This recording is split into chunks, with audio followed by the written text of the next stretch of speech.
Hey YouTube, what's going on? It's been a long time. Sorry about that.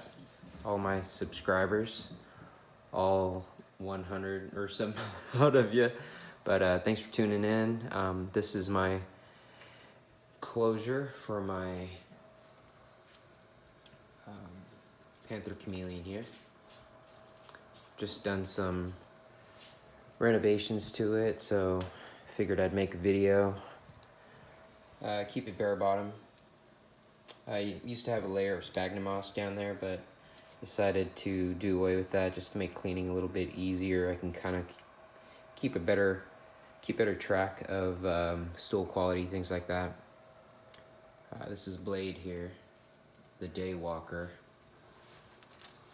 Let me open this up. Firstly, these are two Exoterras put together, and it's lit by high output T5, some heat, and that's a UV plant light for this ficus here that's not doing that great. Not as good as the other ones, at least. Blade's just walking around, clambering around, and enjoying some water on the leaves that I've just sprayed. Got him a little wet too. It gives him a good opportunity to kind of rinse his eyes out and whatnot. You can see some of the tabs on the zip ties there. I've just added some few branches, so I've still got to take care of that. I'm trying to train this pothos plant here to grow up the perching. I feed him in this container that I can remove. I've zip tied the lower container there to the branching, and I could just lift that out whenever.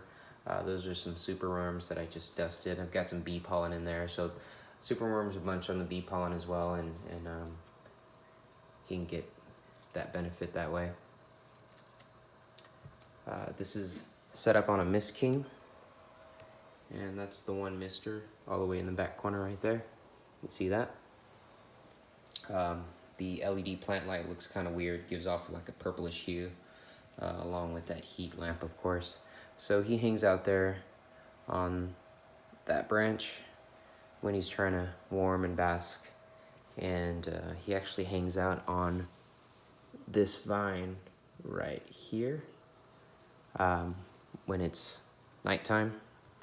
The background is just a piece of canvas that I bought on Amazon. It was like 15 bucks for a, I think, 7 foot long by, gosh, 6 foot long piece of print. It's not that great a quality, but it suits its purpose. You know, it kind of, that used to be uncovered before, so it kind of broke up the eye a little bit. Sorry, it didn't break up the eye a little bit. You can see all the way through. And the biggest fault to this enclosure here, it's right up underneath my, I guess, half story. I'm in the living room right now, and that's where the kitchen and dining room is. So it's just up a little flight of stairs. But he doesn't seem to be affected by the foot traffic up there. So it's good to watch your animals and kind of observe what they're doing. You know, change things if it doesn't suit the animal's benefit. Now, I noticed that he was doing a little bit of climbing down low. I figured, well, I don't want him climbing on the meshing. He might mess up his toes and his nails, so I decided to add this lower branch here because he was doing some clambering down the sides and wanting to explore down here, so I added that as well as this perch here, so we can kind of utilize that front space also, sorry, these two. So it kind of gives him more lane space. Let me give you a close-up of Blade here and stop yamming around so much. He's just cruising around, licking the water off the leaves. Now, I adopted Blade here as an adult. He's pretty old. He's got an old burn injury towards the back part of his back there. He's older. He's around about 8 years old. Still eating, doing really great. So we'll see. I hope I get to have him for a couple more years at least. I know he's nearing kind of the end of his lifespan, but he might be the exception. He might go on to live for a lot longer than that. And I believe he's a Sambava. I don't know. That's what I was told. Googling images doesn't really match up, but he's a handsome dude. Eats like a pig. He used to feed, he used to hand feed, but he hasn't been doing that lately. I have the lights on right now. It's actually supposed to be lights out for him. You can see he's actually drinking off the mesh now. So, I've got 3 ficus plants in there, and 1, 2 pothos plants. I've got the pothos plant elevated, as is that ficus, just to give it some more height. I'm hoping y'all don't get sick from my camera work, but again, 2 exoteras that I actually attached together just to give them a wider space. So that's 3 feet, and I believe that's 18 inches, so we can all do the math on that. There is a bit of a gap down here that I've kind of used Gorilla Tape to fill in after spray foaming, of course. The enclosure is just zip tied together, so I don't free feed climbing insects. I don't free feed crickets or anything like that, because they could actually get through here. Some of the spaces are pretty flush, but a lot of them have gaps. So you can see there that one, the cage is closed. There's still a bit of gapping, but would be normal in any case anyways. This is actually the space in between, and I've actually covered that with electrical tape. So fairly insect proof, but yeah, it's 2 exoteras. And if I had the space, I'd actually one day would dismantle and kind of put that aside and add another 3-footer to this to give it a total span of 6 feet. It's fairly large for Panther. I would go larger, of course, if I could. Just space is an issue. So going back to this point of this video is to kind of watch your animals and adjust your enclosure and your keeping, your husbandry as needed.